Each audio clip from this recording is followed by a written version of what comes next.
Well, Jacob Friedman, we've done many shows about him this week because that's the guy you're all talking about. Because he is the guy he is everyone's talking about. The most talked about man. It seems like it's definitely working itself from a shoot thing into a real thing.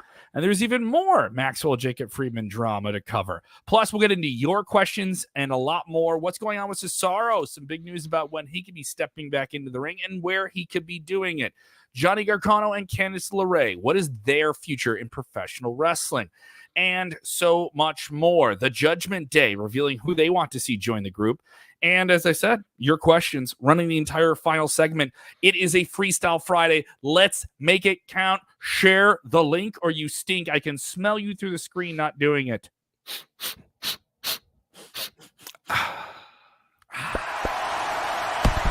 out, watch out, watch out, watch out!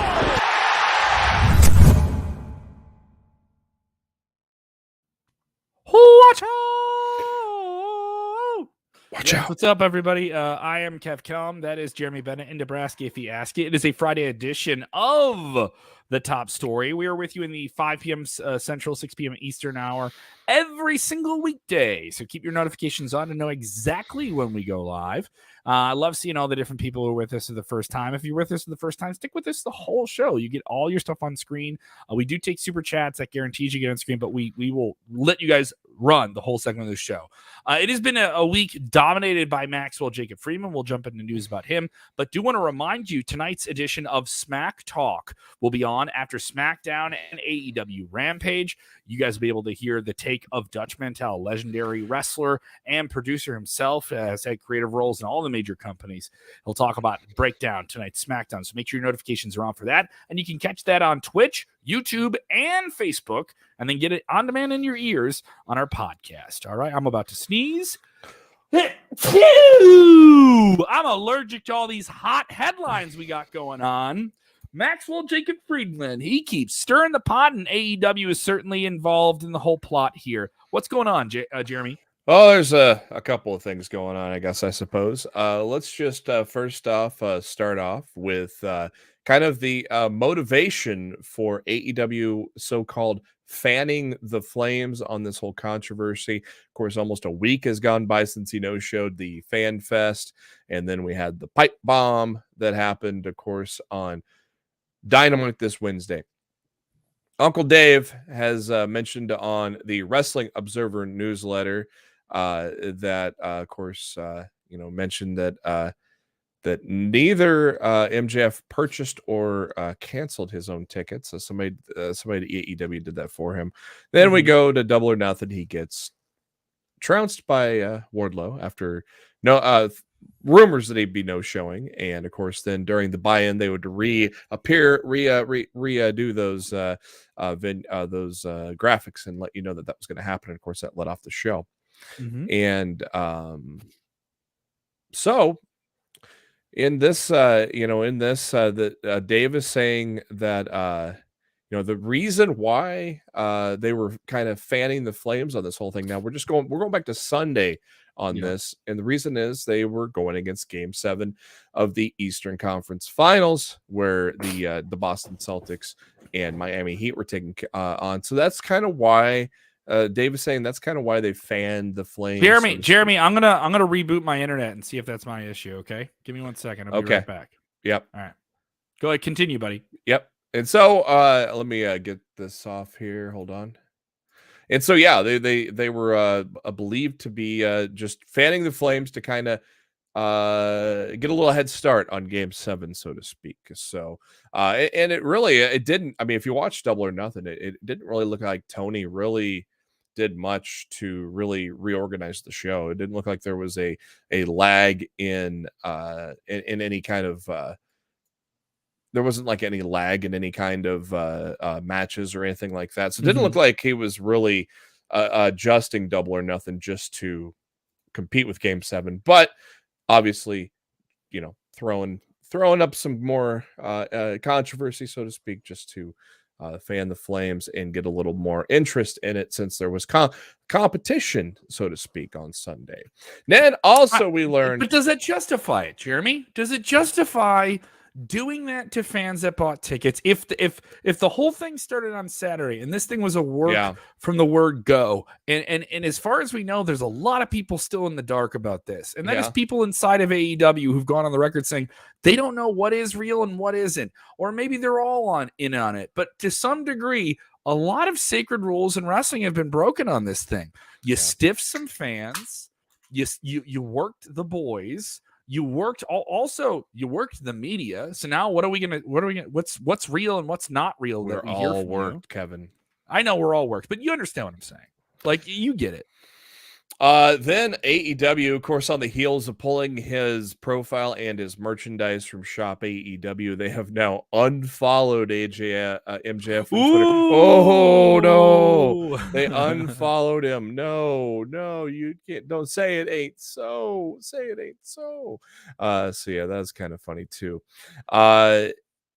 Then there was some more information, thanks to Uncle Dave, that go to Wednesday now. Of course, he just talked about Sunday and competing with Game 7 of the Eastern Conference Finals. Now we fast forward to Wednesday, and according to Uncle Dave, the Pipebomb did not go as planned, which was kind of interesting. Meltzer said that he said that. The sprinting down to the ring by CM Punk that we talked about yesterday, that was shown off camera. So you only saw that through people that recorded it during commercial. That was part of AEW's plan. According to Meltzer, the heel promo and then cut his mic off, the idea basically was to resemble Pillman. You remember Pillman doing the shoot promos on ECW. And that ended up in the infamous match against a pencil. You remember that? You remember that, Kev? The Pillman versus a pencil match. So he's saying here this is supposed to resemble that, but this was not part of the plan for him to speak so long, because he actually, I'd never timed this, but Meltzer said he went for 9 minutes before they finally cut his mic. And then brought out Punk. So Punk was originally part of the plan. So maybe they're leading to MJF and Punk. Maybe Tony and MJF, when they had their meetings and things after the news broke two months ago or so. Maybe he was promised the title shot and to get it from Punk. Maybe, I don't know. Zachy Blaylock texting in, MJF ignored CM Punk. Did you watch that? And when the crowd went after, we're kind of covering that now. This is something we went into detail on. Also, it's worth noting that some of those videos have been taken down. Some of those videos have been taken down, which is an odd thing for AEW to do. Go ahead and help me out. Yeah, there was somebody, there's a guy I follow on Twitter. Him and his wife were there, and his video got taken down. So they're kind of and that's something that AEW hasn't really done much of. This is all a part of it, right? All part of the plan. It's all a part of it, and it's an elaborate work. And here is the thing. It's interesting to watch, right? It's still entertaining, but this is the part I don't think people want to admit to. It's a part of the show, but at what point did the fans' loyalty matter to you, to the point where you have to now work that loyalty to like an overstepping point? But hey, we've been talking about it all week. That means it's working. It literally is working. But like, are we going into an area where you can't come back from? You know what I mean? Yeah. Because I'm bringing up, they did stuff like this in the end of WCW, and it was something the company couldn't get over. They had kind of gone past a certain amount of what is real, what isn't real. I'm entertained by it, but after a week of it, I'm only talking about 1 week of television. My thing is like, you can't do this for a long time. And if he's not locked into a deal past 2024, is this just something that only has a few months of legs behind it? And this is what they need to try and get over 1 million viewers, or get over an average 1 million viewers. This one, it'll be interesting. It'll be interesting to see if next week does crack that 1 million. They got real close this week. Had the highest demo since March. So it'd be interesting. I'm not saying it's not intriguing. We're talking about it all week long, but there's just some areas you're going into that, how do you get yourself back from them? And how does everyone else pale in comparison to this? Because we're not talking about anyone else on this show. The only guy we're talking about is a guy who got powerbombed and squashed on a pay-per-view. Not your new champion, not anything else. We'll talk about some other AEW things, but you, the fans, this is the number one thing you want to talk about. Yeah. And so we're talking about it. So on this one from Dub K, they worked the media. Oh, boo-hoo, get over it. I agree. It's not like I'm not over it. It's just, well, that'll change how the media approaches you then. That isn't going to mean you're going to be, covered in a negative light. It just means maybe people aren't going to, go for the whole angle thing, and they want to work angles through dirt sheets and stuff like that. I've been offered that a handful of times where people are like, hey, can we do this? We would like to do an angle. And sometimes it's like, yeah, sure. We'll play it up and let you cut your promo and stuff like that. Yeah. But there's a modest level of discretion with that. And then when it's outright like, oh no, I'm going to reach out to these people and send them information. Well, okay. It's like, yeah, we got worked fine. We're like wrestling fans. We're just other marks, right? Of a different color and a different feather. But I mean, to some degree, it's like, all right, well, that'll just change how we approach you. Doesn't mean any less of you. Doesn't mean what you're doing is anything less or that I'm annoyed. It just means, okay, it's fine. Yeah, and just from what I gather, there's absolutely no negativity or anything. This is not seen as a negative for AEW right now. This is getting so much coverage that they've won. They've won over people. They're all talking about it. So they're, I think, as long as you got a plan to get out of it. I'm just being, I think, a normal. Just idealistically, I'm thinking like, yeah, I'm not seeing a single. I'm asking the right question. I'm not seeing a single person like be worried about that or hate AEW for that, unless they're an obvious WWE mark. But I've not seen anybody concerned about that. I've seen people just flat out talking about it more than normal, and so they're truly, just doing. They're truly doing the right work here, apparently.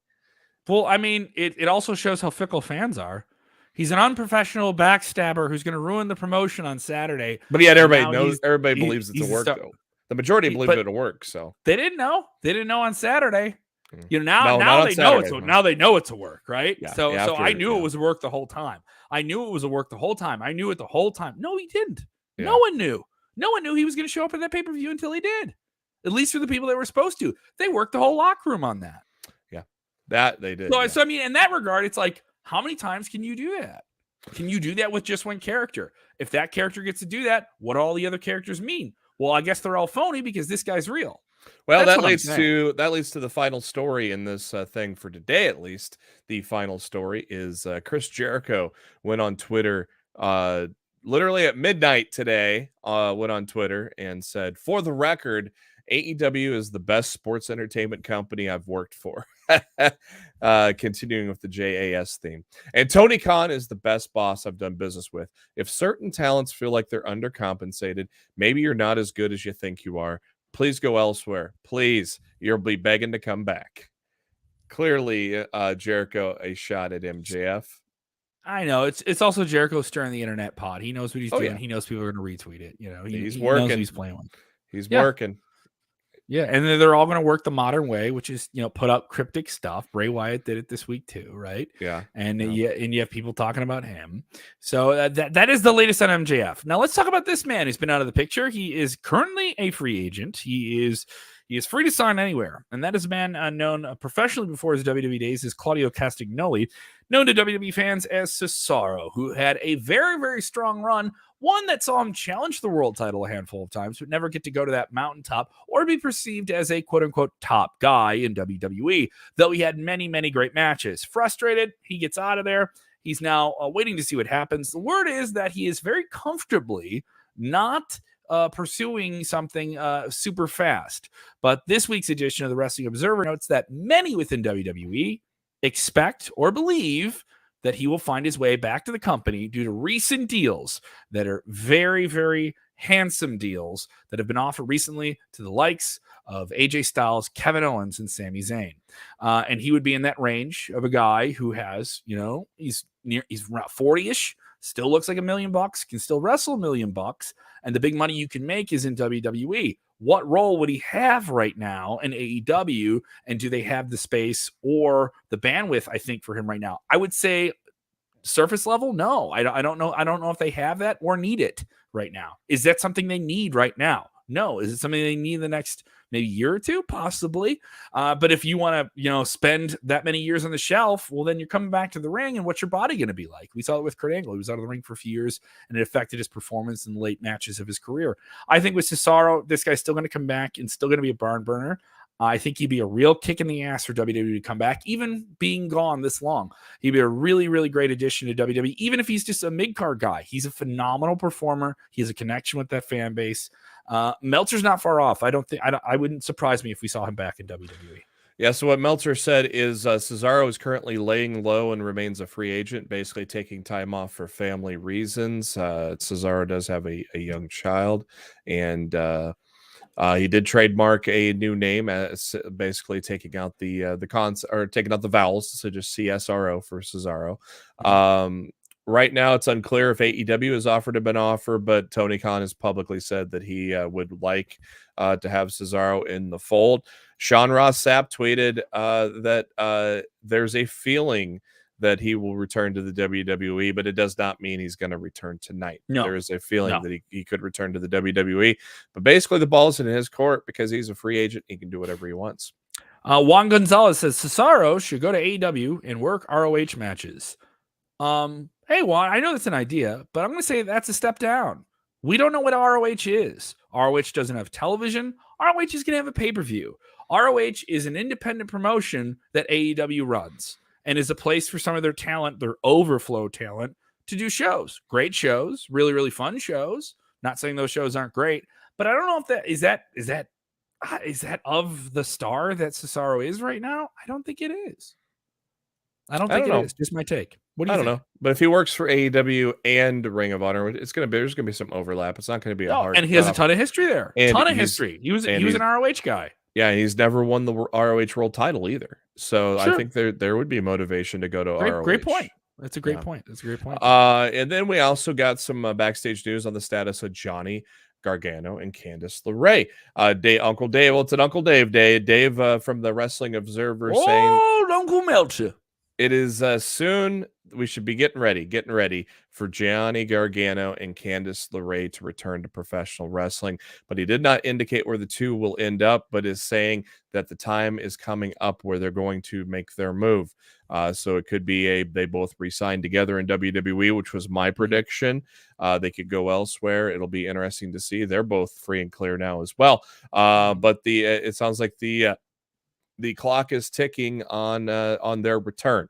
Of course, Candice recently having a child, and so she's to the point where she's ready to return. And of course, Johnny taking some time off, giving that body a much needed break to heal. Of course, he has also, much like Cesaro, he has not competed since he left WWE. So it'll be very interesting to see where they go. What do you think, Kev? I've said it all along on this show. I've said that they're going to re-sign together in WWE. I'm of the thought that I do believe they end up in some form of WWE. Everyone says like, oh, AEW is so crowded and it only has this. I don't think that's a bad observation. It is the biggest critique. You have people like Thunder Rosa who are fighting for minutes on TV. You have original talent that you've kind of established to some degree that's fighting for time on television. You have a lot of big name WWE people you brought over, so you can't like not have them on TV, and they're fighting for time. So I think they go to SmackDown or they go to Raw within the WWE system. They're comfortable. They know the producers. They know they're going to have a role. They're a couple, which is always something that I think WWE, no matter what people think, WWE does tend to protect the couples. I know people say, oh, look what they did to Lana and Miro, then known as Rusev, broke them up, put them on camera. The thing is, they put them on the road together. Put them on the road together. You get to go out and perform together. You get to be on the same. That has been a thing that WWE has done for a long time, especially as more couples are more openly saying like, yeah, we're a couple and we're on the road and we work for the company together. So you have that. I think them as a couple together, I think they make that decision together. Wherever they go, they both go. I think it'd be very, very difficult for them as a young family to do that. But that's just me saying, like, what would I want to do if I was in their shoes, you know? Yeah. And as David says here in the chat, give somebody Cody and Brandy to work with once, Brandy makes her television debut. Would not. Oh, God. Heel Johnny Gargano versus Cody Rhodes. Yeah. Fun. Yeah. Brandy no word. Brandy Rhodes coming out. Is this open mic night? And she just does that on WWE. Yeah. There's no time, there's no timetable for Brandy, but we all know she is training. So I think she is going to, which is how interesting is this though, because the just the fact that she wanted to be a wrestler, and now they made her be a ring announcer, and now we come back full circle, and now she's going to be a wrestler for WWE pretty soon. How crazy is that? It's kind of crazy, but it's also the WWE model. It's been for a while. It's like, hey, well, if we're not ready for you in that role now, go and figure that out and come on back. All right. It kind of makes sense. Yeah. This is interesting. A trio that you see there, Rhea Ripley and Damian Priest, led by Edge and the new faction known as Judgment Day. They will be stepping into the ring this Sunday at Hell in a Cell, taking on the trio of Liv Morgan, AJ Styles, and Finn Balor. Now, Damian Priest doing an interview with our associate Rick Ucchino for BR Live, Bleacher Report as well. Check him out. Go believe in that. And they're doing this interview. It's interesting. And Damian Priest had a lot to say about who he would like to see join the faction, because that has been a big, big thing, is who's joining this group. Everyone loves a new group, and who's going to join it. Yeah, and actually, SB Nation is where this is coming out of. With I'm Rick sorry, Ucchino. I'm happy Rick's getting paid. Where is it from? I apologize to the great people at SB Nation. Cage Side Seats via SB Nation is where this was coming from, and of course on the Believe in Pro Wrestling podcast, Rick Ucchino recently dropped an interview with Damian Priest. A good one. Go check it out. They talked about a lot of things. Talked about what I'd been asking for. Can we have this match inside Hell in a Cell? And Damian was all about it, but happy that they are going to do the six-person mixed tag match here on Sunday. He mentioned, Rick Ucchino mentioned who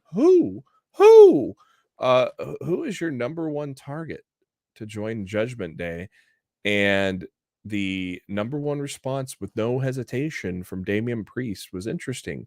It's going to be a guy he's standing across on Sunday, AJ Styles.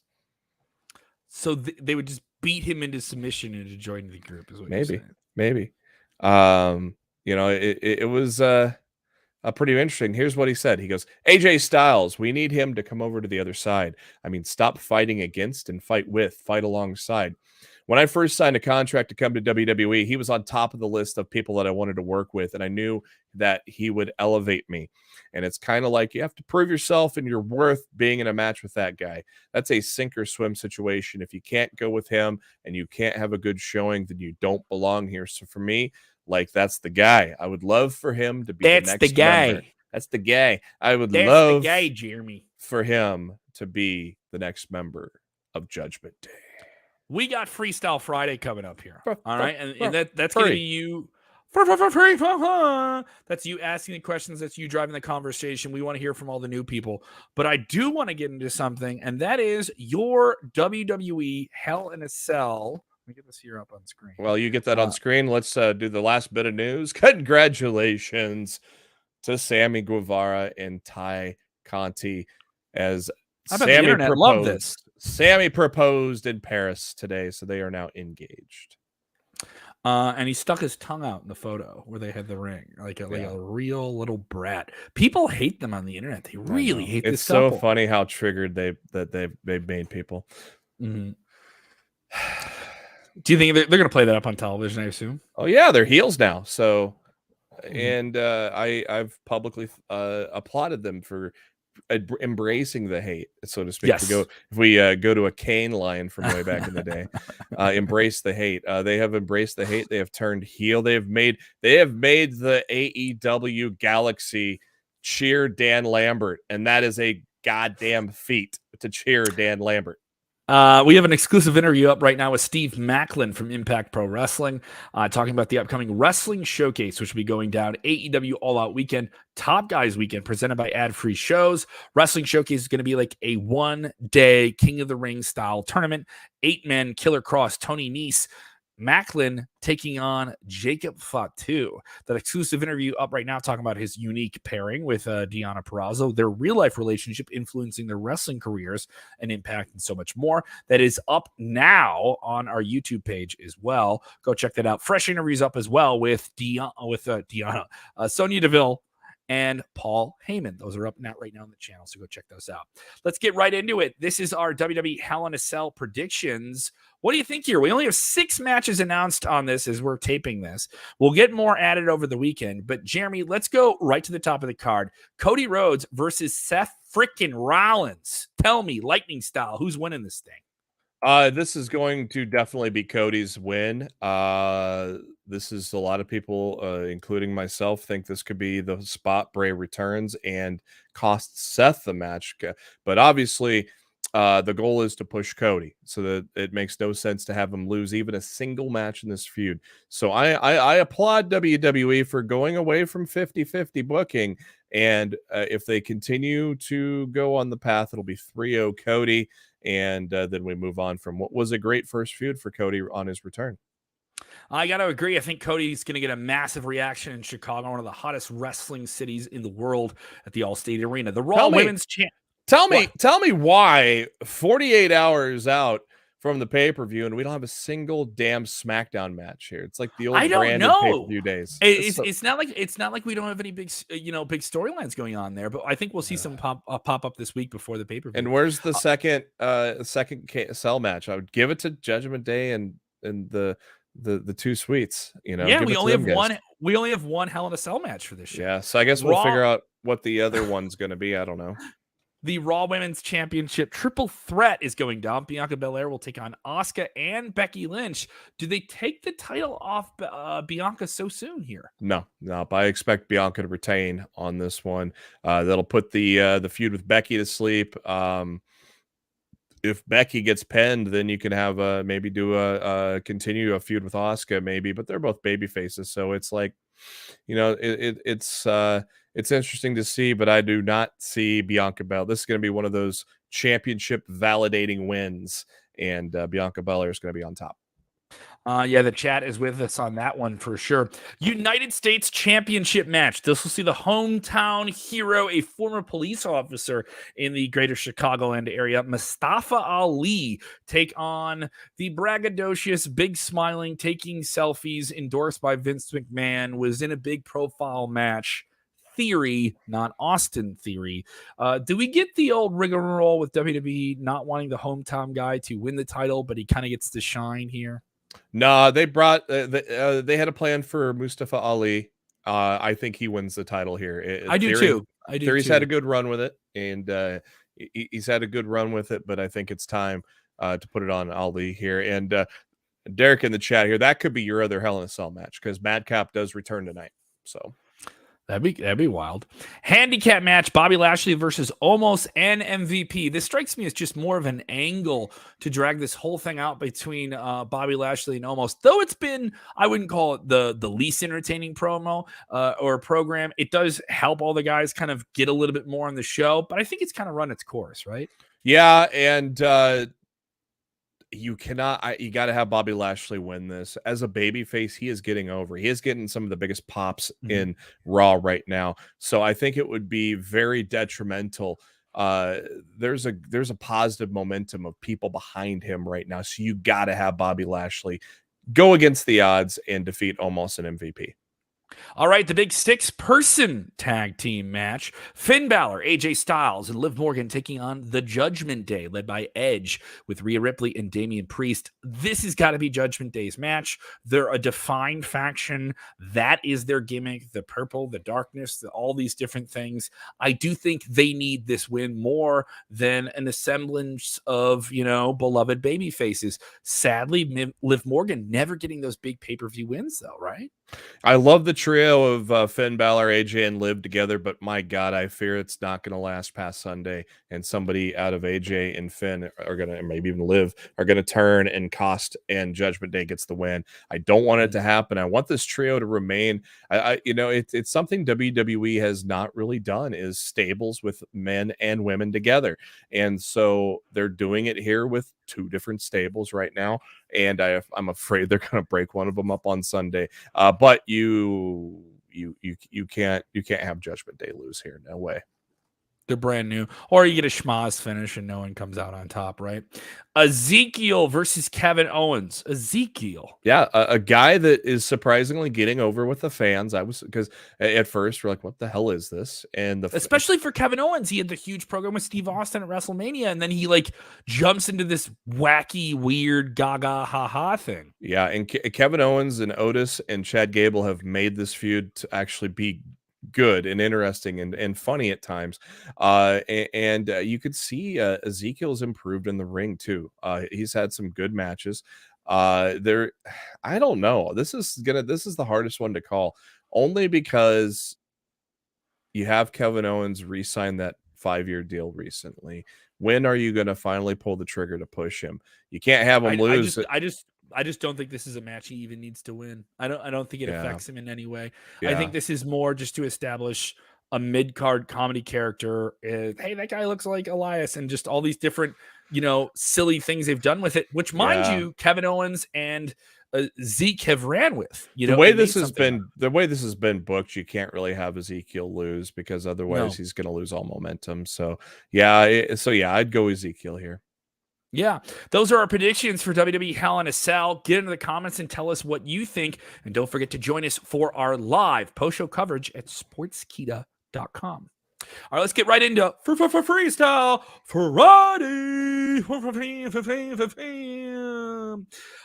Don't forget to run with this. Remember the rule. Don't ask us to confirm your fantasy booking. Hey, is this specific scenario going to happen on television that I've written in my head that I think is a good idea that they should do?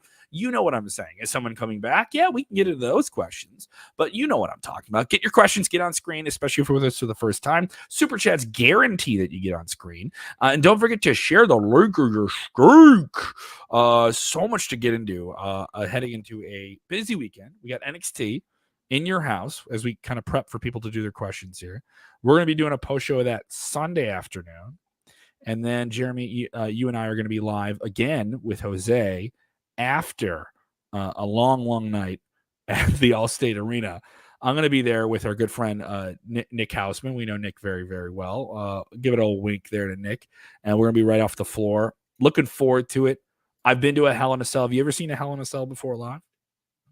I saw Shane and Undertaker WrestleMania 32. You were at a Mania, yeah. I've never seen a Hell in a Cell show itself. I've never been to a pay-per-view. No, I've seen a Punjabi prison match live, and it was odd to see live. And I saw the Hell in a Cell match with Triple H and the Undertaker and Shawn Michaels as the guest referee at WrestleMania about 10 years ago, and that was fantastic. So the bar with these Hell in a Cell matches is high. I do think people have to remember that. And I do think they did a good job of making it feel personal this past week on Monday Night Raw with Cody and Seth. That was a good angle. It was a really well done, like, brawling angle where you understood that these guys hate each other. Seth made it personal. Cody took it personally. Personal issue, long-standing program. Let's put it in a cage. That thinking isn't broken, and they played up all those points perfectly. Yeah, and it was a match that made sense to put in Hell in a Cell, and I said that from the get-go, that this match made sense. We couldn't really put a SmackDown match to go inside Hell in a Cell. I guess you can do Madcap and Corbin. Let me tell you something, though. Those are two good wrestlers, so that is going to be a good match inside Hell in a Cell. Is it a Hell in a Cell worthy feud? Man, not really. They kind of rushed the turn. Mm-hmm. I thought they could have done more with Madcap and Baron together, but hey, I have a feeling with the chair around the neck, busting the trophy on his head, this is going to end up as a Hell in a Cell match. Let's get right into it. What matchups would you like to see at Forbidden Door? This is the upcoming supercard being put together by AEW and New Japan Pro Wrestling. The word got out a few weeks ago from people within the AEW camp that hardcore fans that were expecting to get those big cross promotional, wow, we're going to get the top guy from this versus the top. No, it's very political. And he kind of already saw this happen here. Hiroshi Tanahashi, the ace of New Japan Pro Wrestling, the John Cena of Japan, shows up and challenges CM Punk. He's in a position where I think he's a guy that can take a loss. He's an established legend. He could lose to CM Punk and still be considered a legend. He's kind of untouchable in that regard. And I do think you're going to see more matchups like that. Does that make the card less compelling, though, for fans when they don't feel like they get weight? You know what I mean? Where there's stakes compared to who wins and who loses. Stakes? Medium well? Medium. Yes. Medium. I'm a medium guy, not a medium. I don't like it. I'm a medium well. I like. I used to be a rare guy, but I see so many people screw up rare steaks, so then I went to medium. All right, let's get into it. No, yeah, we didn't really answer the question. I would love to see Okada and Bryan Danielson, though it's not going to happen. We're going to get Okada and Hangman, it looks like, and probably Bryan Danielson against Zack Sabre Jr., which will be tremendous. But I would love to see something like that.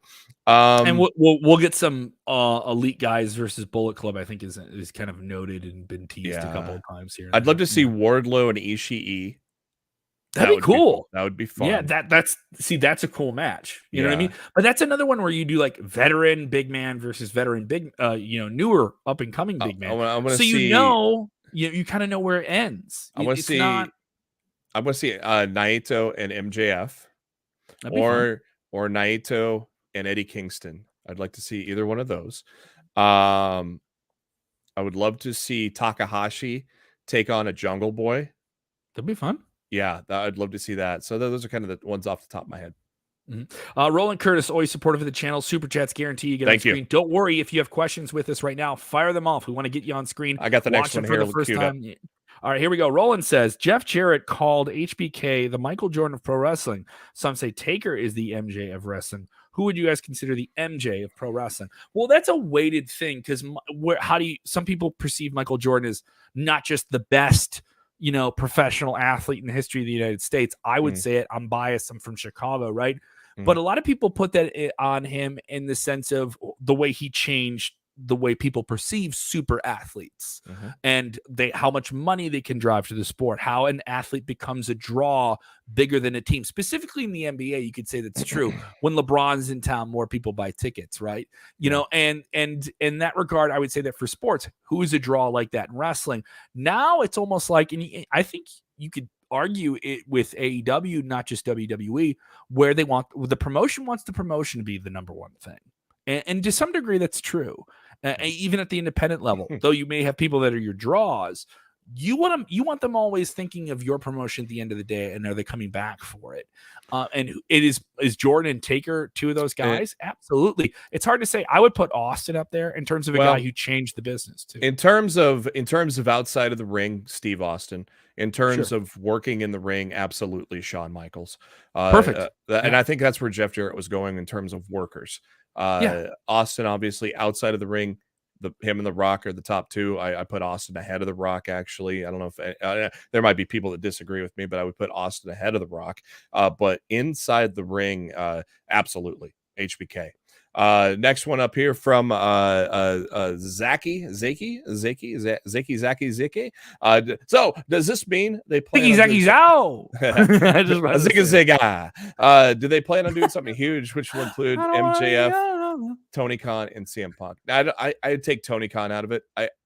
Tony Khan has repeatedly not wanted to be a on-character guy, on-screen guy. Then why are they using his name so much? Why we still haven't seen him on camera? We've only seen him on camera 3 times in the history of AEW on live television. So yeah, but he's all over the internet. He's all over the media. They're gonna break that rule. I'm not saying until I see it. I'm saying no. Until it actually happens, I'm saying it's not gonna happen.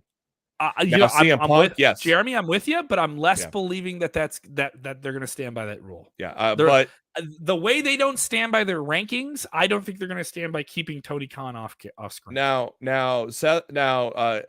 MJF taking it from Punk, yes, but he will not be the next challenger. Will not be MJF. They're going to be they love to stretch things out. It took Julia Hart a while to turn finally, and she did. We're waiting on that turn for Christian. They did. They're going to draw this out for a while. Punk's going to have a couple of matches. This might be a revolution when he takes over. At All Out, I expect Punk to win in Chicago. If it's gonna still be in Chicago. I don't know if it is now because they've had so many damn shows in Chicago. But we'll have Punk will have a Keep couple. them coming. Don't go Punk, anywhere. You guys want to stay on my couch? Punk will Stay have in a Chicago. couple. Punk will have a couple of defenses before MJF ultimately takes it off him, in my opinion.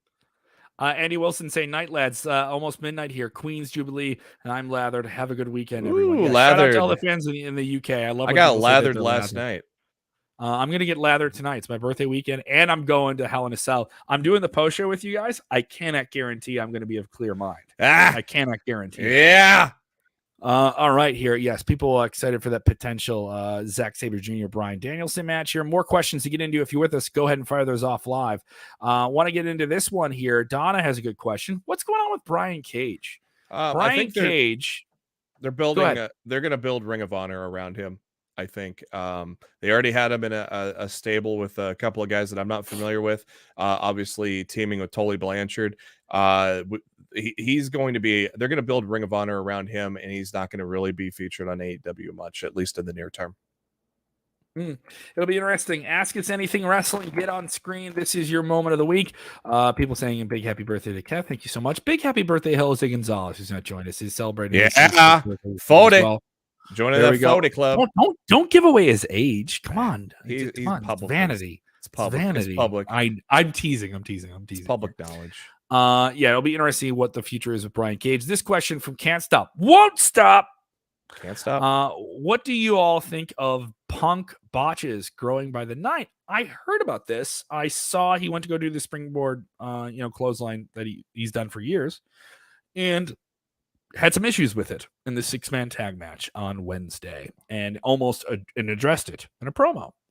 I have friends who are familiar with the situation, and they were critical of it and saying that if anyone's going to have that type of mistake, it can't be the AEW World Champion.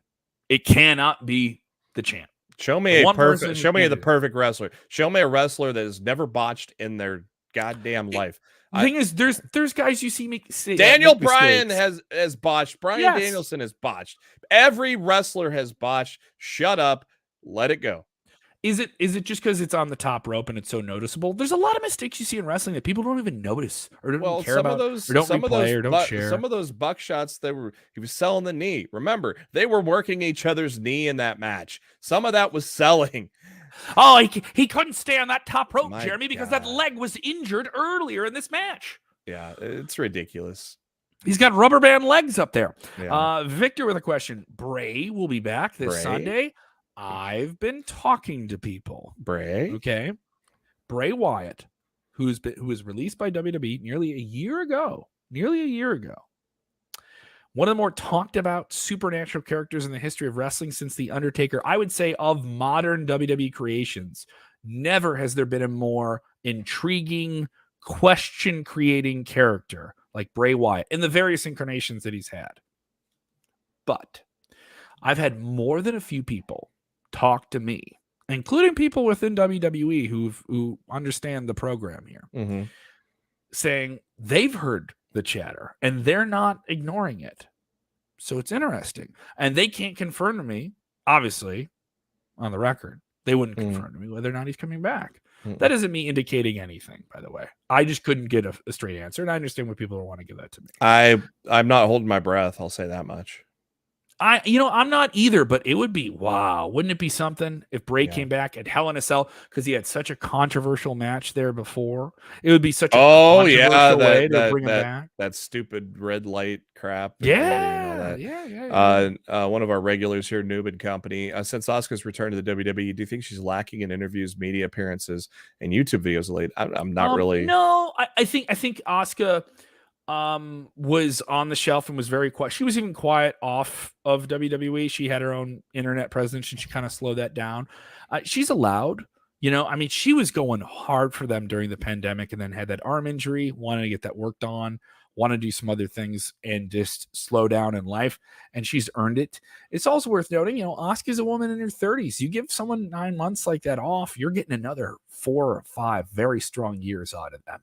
Yeah. And she's a unique figure. I think she's fine. Asuka's a very unique figure in the sense that English is not her first language, but she is so able to project and communicate the things that you want out of her character Yeah. so well. I've never seen anyone do that. And I'm not saying her not speaking English is a challenge, or her not doing it all the time. And she does it very well on television. Yeah. But she is able to do so much. There's no one that I've seen in WWE that has come from that challenge and being able to express themselves. This is an example. This isn't just a white dude with a beard saying this. This is just me working with people on promos and different things like I've been able to do in wrestling, working with people who don't, like, they can speak English, but making sure they understand the emphasis and the personnel. That is another like challenge, just like it would be for you and I to go and give a speech, in another language. Yeah, same goes for Nakamura too, but he's able to conquer because he has such an over the top personality, and he has a craft of how to project that as well. I think with Asuka, it's just a little bit more noticeable when she's not like the number one, number two person. In this case, she's number 3 in this triple threat match. Yeah, Kev, a question for you in the chat. My favorite place to watch indie wrestling in Chicago. Oh, I know the answer to that. It's going to be at the Logan Square Auditorium, live and worldwide on Fight TV, beaming and streaming, baby. I will be broadcasting backstage what a mark. on the show. What an effing mark. I'm not a mark. What an effing when I'm effing mark. I'm not a Mark. My name is Kevin. My name's not Mark. Effing Mark. No, I'll be broadcasting from that show, Crush and Destroy. We're gonna have a no holds barred match between. Sounds like an 80s tag. Sounds like an 80s tag team. Crush and Destroy for the NWA for the NWA Championship. No, but it's gonna be pretty sweet. Check it out. We have 2 big hosses fighting in the ring, Shaft, and it's gonna be against Shaft. Talking about Shaft. Talking about Shaft. Matt Fitchett, our AEW heavyweight champion, taking on Ace Steel, a cohort of CM Punk. It's going to be pretty interesting to see that match go down. So it's going down June 11th, a week from today. Get your pay-per-view. Buy it at Fight TV. You can get GA tickets, by the way, if you're in Chicago at aawpro.com. That's my favorite place to watch wrestling. If you want to watch wrestling out of Chicago, it's the best. Mark. It's one of the best wrestling markets in the world. There's so much great independent wrestling out of this area. Tip of the cap to the other promotions that run in town. But to me, number one is AEW. It's produced so many people that you see on television every week. I would spend the rest of the show talking about it. And even though they're on national promotions, they still return to AEW for appearances. Absolutely, they do. I would say a lot of our roster right now is guys that are coming from Seth Rollins' Black and the Brave camp too. And so and he made his name with us. Kevin Owens, Kalisto, Ruby Riott, just tons and tons of people. Final question. We'll wrap it up with this one since we're leading into SmackDown in about an hour. We'll wrap it up with this one. All right. Victor wants to know, who are your predictions on WWE's undisputed tag team title match tonight with SmackDown featuring the Usos defending against Riddle and Shinsuke, a team that I will call Robrera, as in the Robrera Steakhouse. I lied. We'll have one more after this. All right. All right. It's okay if we take more. I don't mind taking more. If you guys have more questions, fire off more questions. I don't mind. We can take a couple more. Who are my predictions? I don't think the Usos lose these belts. Though I could see maybe this starting a series. I don't mind a TV match that's really, really good and ends with an angle. SmackDown can do that. SmackDown can absolutely do that. If they do something really, really cool, and then Adam Pearce comes out at the end of the night and says, "You Usos played it again." Well, guess what? You're gonna have to do it inside Hell in a Cell. Something like that. That would be fun. I don't know if they throw some curveball like that. Nah, it makes no sense for throwing. It made sense on why they put Nakamura with Riddle, but it makes no sense to put the titles on them after RK Bro had them and now the Usos have them, and it doesn't make any sense to that. Mr. James Espanto Fernando Tagay. He says he's been with the show for a long time. Says, "Big Kev, good old JB. Who's been the most impressive wrestler of 2022, in your opinion?" James, I blow you kisses because you ask such good questions. I blow you kisses. It's hard to say. There's been a lot of people that have had some very good impressions this year and have really taken the ball that's been given to them. I think there's some impressive people in WWE NXT in terms of a promotion where you want to see someone really make their mark and do something. Say whatever you want, the controversial stuff aside, the injury aside. Nikita Lyons, I'm not saying she's a great wrestler, but the presence, the groundswell, a striking woman, takes her moment, knows how to hold the camera. She's been impressive. Braun Breaker, I can say, has been impressive in WWE. I love the sustained energy of one Liv Morgan. I think she's been the way, the ups and the downs, it's never discouraged her. You've never seen the boo-boo face and all those different things. And I've enjoyed the massive impression that Cody Rhodes made. People could say that this guy wasn't a star in AEW and he wasn't this, or he was just kind of just doing the vanity project thing. The reaction that he got at WrestleMania, and what was impressive was that he was so good in AEW that WWE said, you're going to bring that thing over here. You're going to bring that logo and we're going to put it up on screen and we're going to treat it like $1 million. And I think the matches that he's had with Seth are the best that WWE's had this year so far. And it's been really, really exciting. There's been some lowlights, obviously, with WWE, but great stuff. AEW, a lot of great stuff. I know you could probably cover it, but I've enjoyed a whole bunch of different characters. I think Hangman Page has been fun, but the most impressive right now to me is MJF. I mean, the guy's got everybody talking. Yeah, on the WWE side, I definitely agree with Liv Morgan. And Cody Rhodes is also a good one. I would give like a breakthrough, or I give something to Madcap Moss. Madcap Moss has been consistently great, much like a Sheamus, consistently good matches all throughout the year. So I'd give it a good one there to Madcap Moss. I would say on the other side, on AEW, Bryan Danielson. Man, he's been working.